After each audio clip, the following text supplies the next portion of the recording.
So welcome back to the another video. In this video, we're going to discuss about torque on a current carrying conductor when it is placed in a uniform magnetic field. So hello everyone, this is Gaurav. I hope you all are doing well. So बस बहुत simple सा derivation है, कर क्या रहे हैं इसमें पहले वो आप वो देख लो, बाकी जो जो होगा वो आप बिल्कुल आसानी से समझ जाओगे। तो यहाँ पर हमारे पास कोई बी मैग्नेटिक फील्ड है, उसके अंदर क्या है, हम एक करंट कैरिंग लूप रखने वाले हैं और उस जो करंट कैरिंग लूप हम रखेंगे उस पर हम देखेंगे किस तरीके की और कितनी हमारी वहां पर उस पर फोर्स लग रही है। तो मान लेते हैं हमारे पास कोई बी मैग्नेटिक फील्ड है, यूनिफॉर्म मैग्नेटिक फील्ड, उसके अंदर हमने ए बी सी डी एक रेक्टेंगुलर सर्कुलर लूप है जिसमें क्या है आई करंट फ्लो हो रही है और वो हमने जो हमारा लूप है रेक्टेंगुलर लूप वो हमने क्या है जो हमारी मैग्नेटिक फील्ड है उसके पैरेलली उसके अंदर रखा हुआ है। इस तरीके का हमारा यहाँ पर डायग्राम और कह सकते हैं अरेंजमेंट हमारा यहाँ पर हुआ है। अब ये जो हमारा रेक्टेंगुलर लूप है ए बी सी डी जिसके अंदर आई करंट फ्लो हो रही है उसके अंदर उसके ऊपर देखेंगे कितनी हमारी क्या है यहाँ पर फोर्स लगेगी और किस तरीके की फोर्स हमारी लगेगी। तो सिंपल सा ये हमारा अरेंजमेंट आ जाता है। अब देखते हैं हमें किस तरीके से लिखना है और क्या क्या हमें करना है।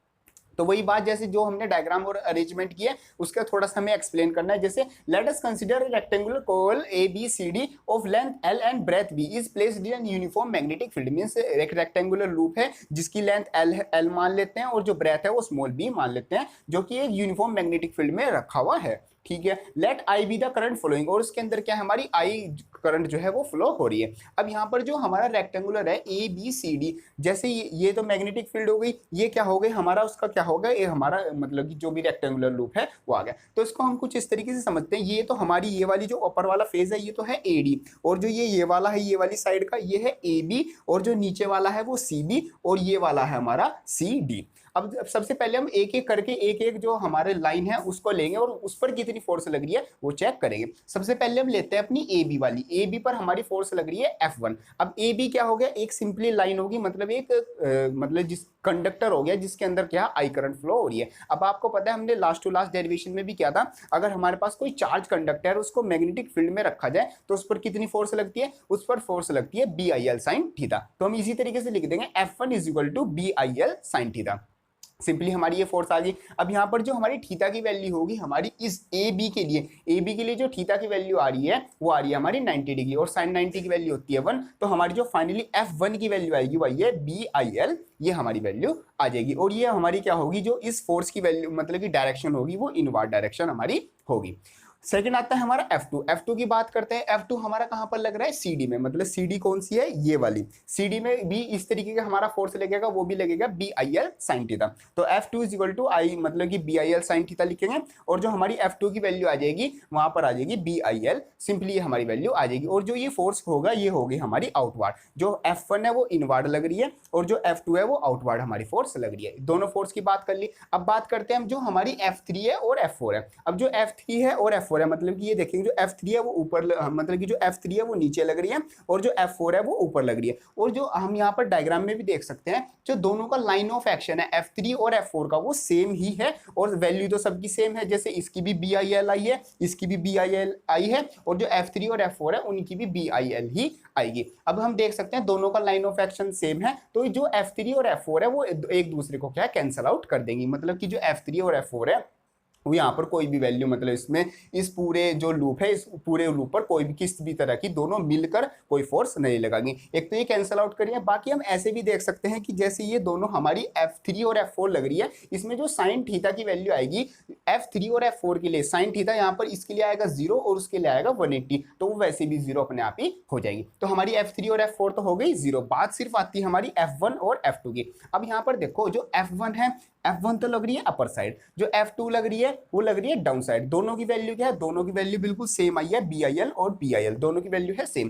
तो हम मान लेते हैं जैसे F1 लग रही है ऊपर और जो F2 लग रही है वो लग रही है नीचे। यहाँ पर भी डायग्राम में भी देख सकते हैं, लेकिन यहाँ पर फर्क क्या है, F1 F2 इक्वल तो आई है लेकिन उनका जो लाइन ऑफ एक्शन है जैसे F4 और F3 का था एक ही लाइन में थे, ये अपर साइड और ये डाउन साइड, लेकिन जो F1 और F2 है उनका जो लाइन ऑफ एक्शन है वो सेम नहीं है। मतलब कि F1 भी लग रही है और F2 भी लग रही है, दोनों अपोजिट डायरेक्शन में लग रही है, दोनों की वैल्यू सेम है लेकिन लाइन ऑफ एक्शन क्या है, सेम नहीं है। तो ये दोनों फोर्स एक दूसरे को तो कैंसल आउट कर देंगे, मीन्स वैल्यू कैंसल आउट हो जाएगी, लेकिन ये इनकी line of action of action same ना होने की वजह से यहाँ पर ये क्या लगाएंगे, ये फोर्स जो है ये एक टॉर्क लगाएगी, मतलब कि कौन F1 और F2। तो इस जो सर्कुलर ये जो हमारा सॉरी रेक्टेंगुलर लूप है ABCD, इस पर क्या लगेगा, इस पर यहाँ पर हमारा लगेगा टॉर्क। अब टॉर्क देख लेते हैं वो हमारा कितना लगेगा। But F1 F2 together produce a torque, means F1 F2 force तो कुछ नहीं लगाएंगे, क्यों, क्योंकि F1 F2 की वैल्यू सेम है, वो एक दूसरे को कट कर देंगे, लेकिन लाइन ऑफ एक्शन सेम ना होने की वजह से वो एक हमारा क्या है मूवमेंट करेंगे। मान लो ये कुछ इस तरीके से यहाँ से, अब फोर्स सेम लगेगी तो ये ऊपर नीचे कहीं नहीं होगा, लेकिन यहाँ से नीचे लग रहा है और यहाँ से ऊपर लग रहा है, तो ये क्या है, इसको रोटेट कर देंगे, और रोटेशन वाले फोर्स को हम क्या बोलते हैं, टॉर्क हम बोलते हैं। तो F1 F2 क्या लगा रही है, कुछ फोर्स लगाएंगे, मतलब वैल्यू तो कैंसल आउट होगी, वो प्रोड्यूस करेंगे वहां पर टॉर्क। और टॉर्क आपको पता है, टॉर्क का मतलब होता है जो फोर्स है इंटू जो परपेंडिकुलर डिस्टेंस है वो। तो यहाँ से हम अपना परपेंडिकुलर डिस्टेंस निकाल लेंगे, torque is equal to force into perpendicular distance. Torque हमारी मतलब जो फोर्स है, फोर्स की वैल्यू इन दोनों में से हम कोई सी भी रख सकते हैं, या तो F1 रख लो या F2 रख लो, जो कि आई है BIL। और जो हमारा परपेंडिकुलर डिस्टेंस है वो हम अपना इस ट्रायंगल में निकाल लेंगे, परपेंडिकुलर डिस्टेंस आ जाएगा हमारा B sin थीटा। तो इन दोनों की मल्टीप्लाई करके जो हम टॉर्क की फाइनल वैल्यू लिखेंगे वो आ जाएगी torque is equal to IBA sin theta. जो ये यहाँ पर I है, I मतलब हमारा कितना करंट फ्लो रहा है वो, और जो B का मतलब हमारी मैग्नेटिक फील्ड की वैल्यू है वो इतनी, और जो A का मतलब है जो हमारा ये रेक्टेंगुलर लूप है, जो उसका एरिया मतलब लेंथ इंटू ब्रेथ, ये हमारी लेंथ और ये हमारी ब्रेथ, लेंथ इंटू ब्रेथ आती है हमारा एरिया, और साइन थीटा हो गया हमारा एक ट्रिग्नोमेट्रिक फंक्शन। तो इस तरीके से हमारा आ जाता है ये जो हमारी मतलब टॉर्क की वैल्यू। जब भी हमारा कोई भी हमारा लूप होगा, मींस रेक्टेंगुलर किसी भी तरीके का हमारा लूप होगा जिसमें आई करंट फ्लो हो रही होगी, अगर उसको हम अपना यूनिफॉर्म मैग्नेटिक फील्ड में रखते हैं तो उस पर हमारा क्या है, एक टॉर्क लगेगा, जिस टॉर्क की वैल्यू होगी torque is equal to IBA sin theta. तो बिल्कुल इस तरीके से सिंपल सा हमारा डेरिवेशन आ जाता है। और हमारा जो डेरिवेशन है ये क्लास 12 के लिए मतलब एग्जामिनेशन के लिए भी इंपॉर्टेंट आता है, जो ये हमारा फॉर्मूला है ये न्यूमेरिकल्स के लिए, और पूरा ये जो डेरिवेशन है एग्जामिनेशन में आने के चांसेस होते हैं। तो वीडियो हेल्पफुल लगे तो उसको लाइक जरूर करना, और जाते वक्त चैनल को सब्सक्राइब जरूर कर लेना। मिलते हैं अपने नेक्स्ट वीडियो, तब तक के लिए थैंक यू।